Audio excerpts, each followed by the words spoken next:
যুক্তরাজ্যের সরকার 2026 সাল থেকে এলিজিবিলিটি ভেরিফিকেশন মেজার চালু করতে যাচ্ছে, যার মাধ্যমে সরকারি কল্যাণ ভাতা গ্রহণকারীদের আর্থিক অযোগ্যতা শনাক্ত করা হবে।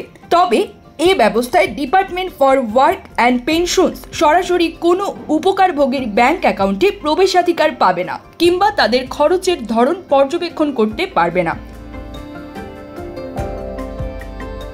সম্প্রতি প্রকাশিত একাধিক তথ্যপত্রে ডিডব্লিউপি জানিয়েছে, নতুন পাবলিক অথরিটিজ বিল অনুযায়ী পরবর্তী 5 বছরে 1.5 বিলিয়ন পাউন্ড সাশ্রয় হবে বলে সরকারের আশা।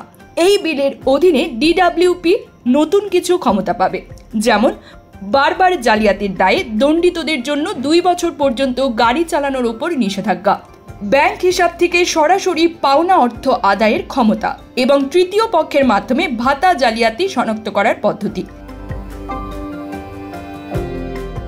ডিডব্লিউপি ব্যাখ্যা করেছে, তাদের লক্ষ্য হলো অনুপযুক্তভাবে ভাতা গ্রহণকারীদের শনাক্ত করা, বিশেষ করে যাদের সঞ্চয় সীমা ছাড়িয়ে গেছে।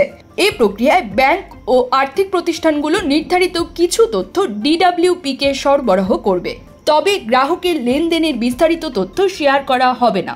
যেসব প্রতিষ্ঠান অতিরিক্ত বা অননুমোদিত তথ্য শেয়ার করবে তাদের বিরুদ্ধে জরিমানার ব্যবস্থা রাখা হয়েছে। ডিডব্লিউপি স্পষ্ট করেছে, কারো বিরুদ্ধে অপরাধের সন্দেহ নয়, বরং নিয়মিত যাচাইয়ের অংশ হিসেবে এই তথ্য ব্যবহার করা হবে।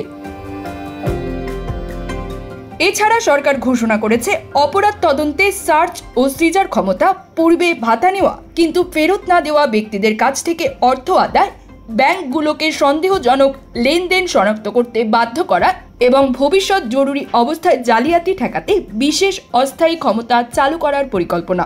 সরকার বলছে, এগুলো হচ্ছে জনগণের ট্যাক্সের অর্থ যথাযথভাবে ব্যবহার নিশ্চিত করার অংশ এবং প্রতিটি পদক্ষেপই উপযুক্ত পর্যবেক্ষণ ও সীমাবদ্ধতা থাকবে।